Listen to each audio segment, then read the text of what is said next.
Orders,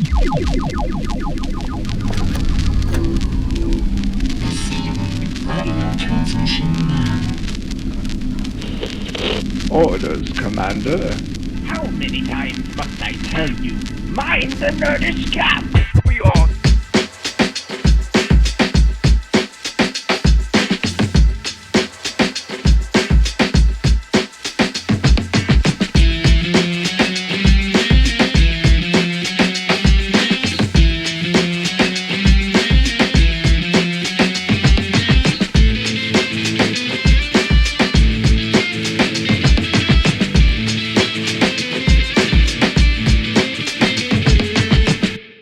Okay. Well, hello, everybody. Welcome again to Mining the Nerdish Gap. So, Mr. Dante, this is my son Dante. My name is Jay. Again, week two. So, week two. Week two. Episode two. Episode two. So, at any rate, a couple questions for you again. Let's start it out that way. Okay. So, what is the nerdiest thing you've ever done? The nerdiest thing I've ever done. Apparently,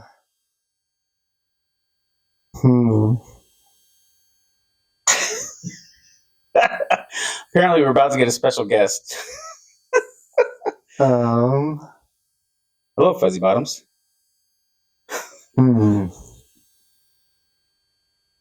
Probably, as a kid, I was introduced to Star Wars, right, at a very young age, and I think the thing that automatically appealed to me most about the whole idea of that was the lightsaber battles, right? Mm-hmm. And so, me and my friends back when we were real young, like elementary school, we didn't even have lightsabers or like even really toy lightsabers. So whenever we were like hanging out with each other, like playing at school or whatever, we would do like the invisible lightsaber thing. Oh, okay, like air lightsabers. Like, we'd make the sounds and everything, and like chase after each other. And I think that's probably the nerdiest that I've ever ever been. It was basically like invisible LARPing. That's so funny. So I think the nerdiest thing I've ever done is we used to call it no contact karate. Right. So you'd get into a big karate fight with somebody, but you wouldn't touch each other. So there'd be this distance between you. So you had to react and everything. So you go, and the person go, and react and everything, but there was no contact. So it was, and people would actually come and watch us do this. We were just being goofy. We'd do it. This was back in high school, and we'd do it on the South Lawn, we called it. But we did it on the South Lawn, and people would come over there and watch us do no contact karate. Oh my Lord. And we thought we were just the coolest thing ever. Good thing there wasn't social media in those days, because I'm sure it would have trended, but not for the right reasons. Yeah. All right, so next question. So other than Terrifier 3, what movies or shows are you looking forward to in 2024? In 2024 specifically, probably just more shows that are further fleshing out what we're getting into with what's going on in the MCU right now. Okay. I feel like 2024 should be the year for that, just because it's like this year has felt kind of lacking in that sense. It's just felt very slow in the MCU, and so I do kind of hope that like some of the new shows and some of the movies and stuff that are slated for 2024 kind of liven it up a little bit more, bring back some of that hype. But 2023, like end of 2023, I'm excited for Invincible season 2. Yeah, so that's about to come, right? Yeah, and that's coming November 3rd, I think. Okay. And yeah, I'm really excited for that. With the way that they ended off season 2, it intrigues me with what they showed in the trailer, because I could be wrong, but I feel like some of the stuff that they showed in the season 2 trailer is stuff that alludes to like way further down the line in the comics. Okay. And so I'm intrigued to see what they're doing with that, because it seems like kind of like with season 1, they're hitting home with a lot of the points that the comic made, but just in different ways, or like, kind of getting there in a different way. Right. And so I'm intrigued to see how they're doing that with season 2, because there's definitely some things that like this next time period of season 2 would cover that I feel like is going to be pushing it a little bit far, even for, the stuff that Invincible has shown so far. Even like some of the, other Prime shows like The Boys, right? Like how that's very extreme. There's stuff from Invincible that's like arguably worse. So we'll see what direction they take. But I know what you're saying. I hear you. So that would be interesting. Yeah. Because I've read the whole Invincible omnibus as well. So I haven't seen the trailer for season 2. Of course, I'm not the best example because I haven't finished watching season 1. As much as I love the comic, I've yet to sit through the show for whatever reason. I'm not sure why that is. But it's funny because you talked about Marvel and doing more with the shows and stuff like that. But I don't think you've watched Loki yet, have you? No, I have not started season 2. No. Yeah, because I think a lot of what you're describing is actually happening in season 2. So I do highly recommend season 2. Oh, okay. Season 2, I think, and it's funny because I think other YouTubers are saying it too, but I think season 2 started off with a bang, and it's actually better than season 1. And season 1 was pretty kick butt. So I know you've watched like the commentary on season 1, but season 2 is worth an actual watch. So, but speaking of movies and TV and everything, let's kind of wrap up our Ahsoka. I know you've had some further thoughts on the Ahsoka season finale and stuff. So what were your further thoughts there? Yeah, well, it's hard to say. It almost feels like my rating of the show is going to change. It's going to constantly change dependent on how certain things are carried out in the future, right? And like, this show being essentially the exposition to a lot of those things, I really hope that it doesn't end up tanking. But like, there was a lot of connections that like, after rewatching certain parts of the show and, seeing more analysis and like research and stuff that I've done, there's undeniable connections between a lot of what's going on in that show and the Jedi games, like the new Jedi games, Fallen Order and Survivor. There's just so many undeniable connections there that like it would really surprise me if they don't delve further into that. So like just touching on some of the things like, one of the main force wielding species that you are kind of researching or like trying to figure out the mystery of in Fallen Order are the Zephonians. And there's, like encryptions of their language, like all over Peridia, like on the temple that the Great Sisters, I forgot what they're called, are at. And there's like a lot of strange connection there where it's like Filoni has also put the Mortis gods as a connection into Peridia as well. Right. And so the thing that's interesting to me about it is like, are the Zephonians, did they know about the Mortis gods? Because one thing that is explained in Fallen Order is that Peridia used to be hailed over by one of like the top sages of the Zepho. Right. And so it's interesting to me that like there's all of these different connections, but I just hope that, it's not something that I hope it's something that comes to fruition in some way, right?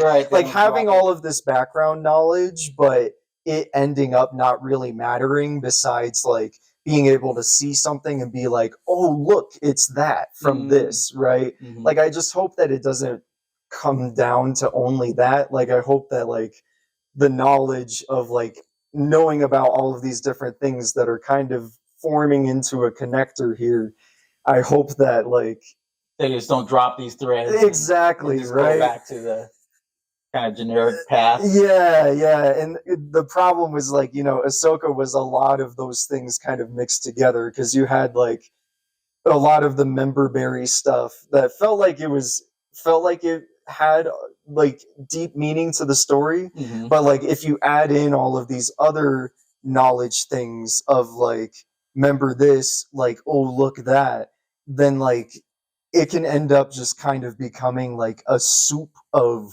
nothing essentially, if you don't like elaborate on those things further.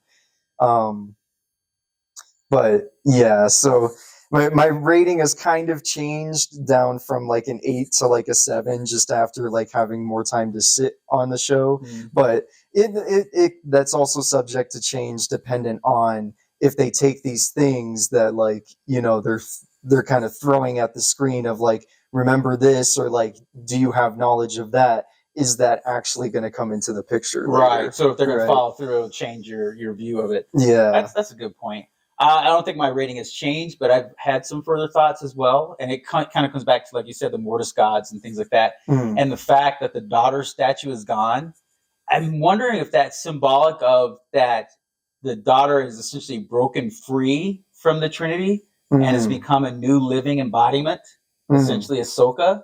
And that the message there is that the other two haven't yet.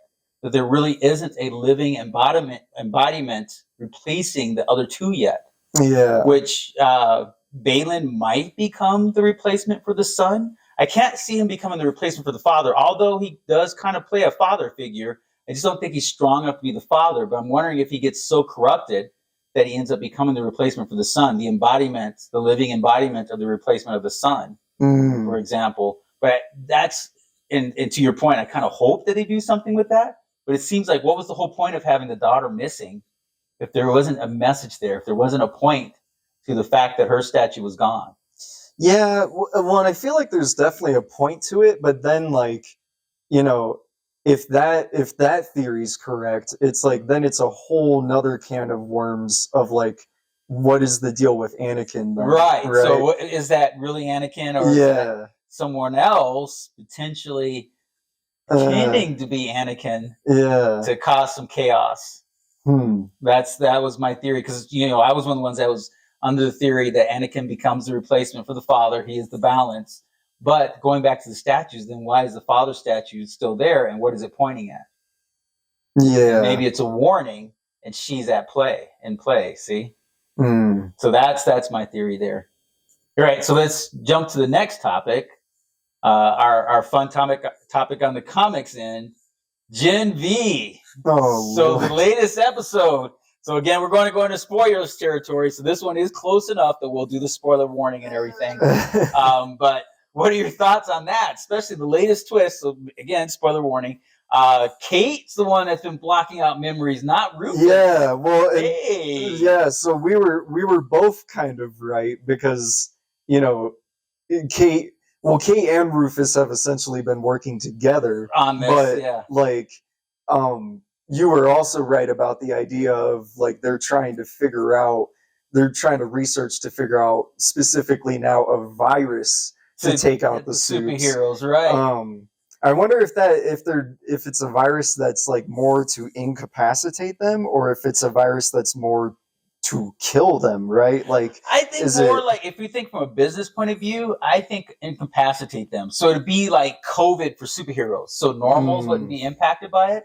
The superheroes would get deathly ill, and they'd have to pay Voight for the medicine. So I think it's a business move as well as a power move. So we'll have control over the soups, and we can make money off the soups. Yeah. So make a whole nother industry off of keeping soups healthy. But then at the end of the day, we can basically pull that medicine, and the soups have no way of, being a threat anymore, because the soups have definitely become more and more of a threat. So yeah,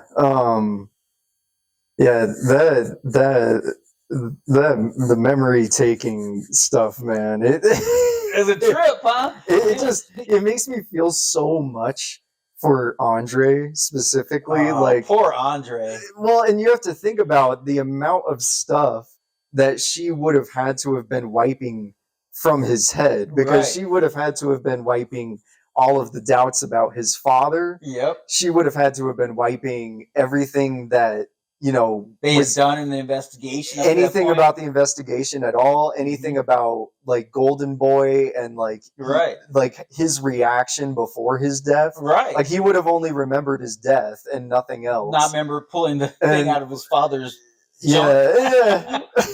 Pulling the phone out of his father's junk. But yeah.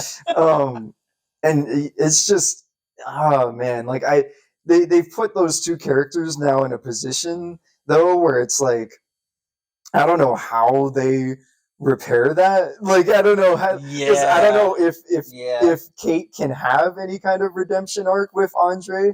And Andre's already, like, as we've been shown, like one of the notes I wrote down to talk about last time was that I was kind of worried for him because he's such a loose cannon. Right. Like you know, he gets information and he just acts on it right away. Right.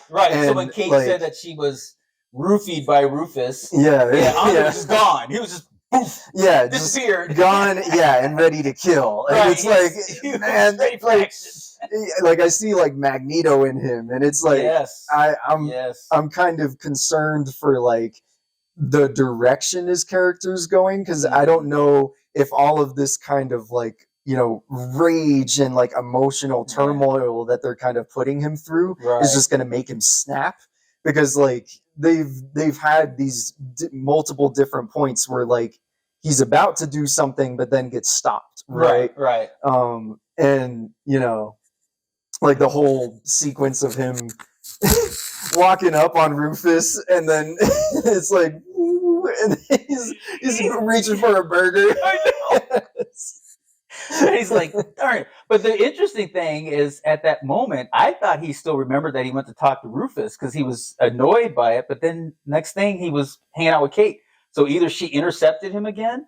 So I'm wondering if Rufus is the one that sent him to the fast food, but then Kate intercepted him again. Well, yeah, Rufus sent him to the fast food, but yeah, I don't know, because I more think that after that point, he must have like just been dependent on Marie and Jordan finding him, because you remember after that point is when him and Kate are hanging out, and then they text him and they're like, we found Rufus, and he still acts like he remembers at that point. Well, so, you're right, because then he comes charging in. And he so I think he was just like, I don't know, waiting. He just gave up. Calmed down for a moment. He was like pissed off. He was just like, man, fuck Rufus. I'm just going to chill. I'm just going to calm down for a minute, go hang out with Kate. Yeah, and I mean, that's the saddest part, is I think he genuinely loves Kate. Yeah. And then to have her betray him like that, oh man, he's like, I think when he was calling her a monster, it wasn't that she was a monster because she used her powers the way she did. It was because she was a monster because she used her powers the way she did on him. Well, and like specifically what she took away. Right. Because like, if we're to believe like everything that we were shown is what she took away. Right. Like the fact that before Golden Boy dies, he says, I love you to him. Right. Like taking that away from somebody is like, and like that is all back all of a sudden. Oh, yeah, like it's so insane. Yeah, but I also am confused about like, so I'm wondering if there's like the ability that Rufus and Kate have, or like maybe there's a difference in ability that they both have. Mm-hmm. I'm wondering if like, is one of them able to put in like false memories? Because it's hard for me to believe that Rufus was like as active as he was in this episode if he got his dick blown off. Oh, so you think the dick thing was a false memory? I think so, because it's here's like, the problem. For some reason, I think Rufus somehow has super regenerative junk powers. Because remember, Kate did the thing to him and told him to go buy a bat and then beat his junk. Jumanji his junk. So somehow Rufus has super junk. Or maybe just super healing, like we've seen Kamiko exactly. So have. not only does he has the mental powers, but I think he does have some kind of super healing. Because you didn't see him be rushed to the hospital. You didn't see the big news from the dean going, you can't blow up people's junk, you know. Yeah. So I think somehow, especially that he's sitting there talking to the dean, you'd think she'd be like, "How's your junk doing?" Right? Even from the bat thing, which we know the bat thing happened, and so the blow up the junk thing I think happened as well. I just think Rufus has regenerative powers, and they just haven't talked about it. So yeah, I think that's the secret. The secret power of Rufus is that he can regenerate his junk. And what's interesting though is Kate definitely has to touch somebody to use her powers, but I think they hinted at that because back to our boy when he was interrogating her, remember he says, you know, you take those gloves off, I'll break your neck. I think she had been told by the dean to get Tech and to use her powers on him to basically send him away. So I think to your point, because she definitely has the power of suggestion. So she could probably suggest some potential memories, but I think, especially in a hurry, she just blanks people, right? She just takes away, blocks out those memories, and then you kind of go into, overdrive on whatever other instincts you have. So thus Marie and Jordan making out and end up in bed together and everything, but they can't remember any of it. I think their bodies just went to like hormone automatic drive. And they didn't seem abnormal from the outside, but their brains weren't really recording all that stuff. Yeah, maybe. Yeah, I don't know if they're ever going to explain it. It might be one of those things that's better left unexplained. Right, because they might mess themselves up trying to explain it. Yeah, it'd be a little more messy. Yeah, it'd be like, oh well, now that you've explained it, it's dumb. Yeah, it's like trying to deeper explain Professor X, right? Like it's just like man has psychic powers. Like you don't really need to know more than that. Right. What are you doing, Fuzzy? You can come get on the camera if you want. He's like, no, I'm just going to attack the back of your chairs. Okay. So I just happened to see today, so let's talk about horror for a minute. I just happened to see that there's this new movie coming out. It looks, kind of okay, but it might be right up your alley. And the main reason I say it is called Stream, and it's produced by your boy, Damian Leone. He also does the special effects makeup for it. Have you heard about this one? I don't think so, no. So, at least from what I can understand from the trailer, and you'll probably have to find the trailer and check it out. Oh, there you go. A bunch of random people are invited to this hotel for fun and games. He's going after the backdrop now. For fun and games. And it turns out the game is to survive the night at the hotel. And there's a bunch of, I guess, the true participants, but their job is to kill people at the hotel. So they're wearing like these death masks, and the whole point is you get points. The whole says the points are based off how much blood you can get on the ground. Oh no! Yes, no. So don't give Damian Leone. Exactly. So don't give him that thematic element. That's too much. Clearly, in the trailer, there's some brutal action happening. So it's like, oh, this is like Terrifier, but not supernatural. Oh no! All the blood and gore and various ways of taking people out for the points of the game. So yeah, I guess interesting thing. I just happened to see that today, so I was wondering if you'd heard anything about it. No, I haven't. Yeah, I like the sound of that idea. For some reason, horror, when you get into like it trying to do unless it's like kind of a more found footage thing. If it's trying to do this more like new age, like we're streaming culture sort of thing, it just feels off to me most of the time. It feels really forced most of the time, but like I don't know, like it that could be like just certain people's thing. It's not really like usually my thing. Like when it comes to that, like I don't know, I kind of like the idea of that though, where it's like Your Next meets that. Right, so it's kind of similar to Your Next and everything, and the invasion element kind of and everything. What's interesting about what you just said, I'm wondering if part of the problem with movies doing that is maybe a lot of people who are writing these screenplays are not of the generation that really understands the streaming culture, and they're just kind of going with it as a concept without really understanding the concept. What do you feel about that? Like people from my generation writing a movie about streaming is probably not going to be nearly as accurate, first of all, but probably not nearly as good as someone from your generation writing that type of a movie. I think that most of the time maybe it's understood, but it's being put through such an extremist like lens that it kind of just like it comes off as like I don't know if I want to use the word like corny or something like that. Like it just gives much more B horror than like. Well, yeah, and I think reality is I think this one is going to be firmly in the B horror category and everything like that. I just because even my limited knowledge, I tend to look at those and go, well, that's off, right? Well, that's just kind of goofy. Apparently, Fuzzy Bottoms really has an opinion on all of this as well. Well, thank you for your opinion, sir. We'll note that. All right. Well, I guess let's go ahead and let's do some hot takes real quick. So I wanted to kind of do a hot take talking about gaming, a few things on gaming and everything. So just the other day we were talking about one of the games that you like. Now I can't even think the name of it. Final Fantasy.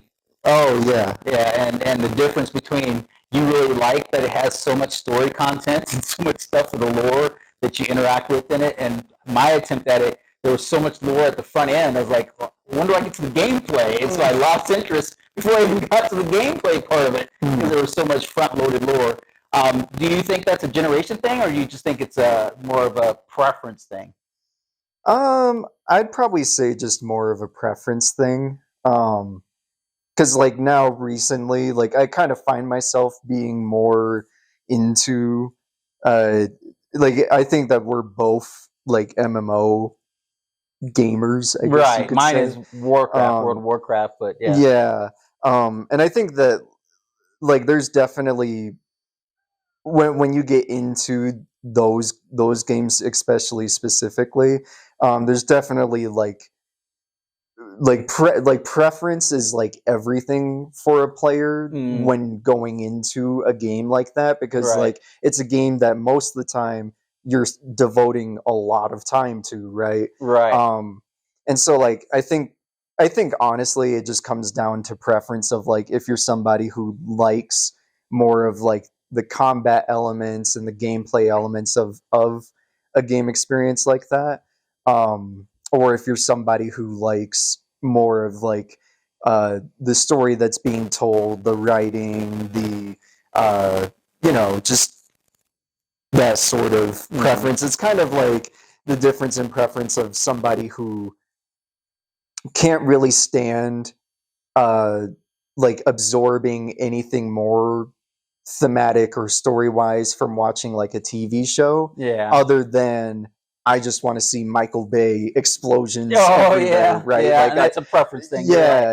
and it's kind of like the difference between that, right? Not like that it's the same difference, but just that it's. But it's just a good example, though. Yeah, I get that. Yeah, so I agree with you. I think it is more of a preference thing, because there are some things that I like the lore, and when I was younger, I definitely liked games that had a whole bunch of story that went with them and everything. And we had, because we just didn't have the technology, we had a lot of games that was a lot of story, a lot of reading the screen, and then you'd make one choice, and you had to read the screen for about 10 more minutes and things like that. But so interesting enough. All right, well, let's go ahead and wrap it up. Our technical crew there is telling us that our time is running out, so I appreciate it, Fuzzy Bottoms, for the clock time there on that. So Dante, thank you once again for joining me. I think we've kind of upgraded things, so hopefully the sound is better this time. We broke out the backdrop this time to kind of help with things, and so we'll see how it goes. But thank you, everybody, and we will talk to you next week.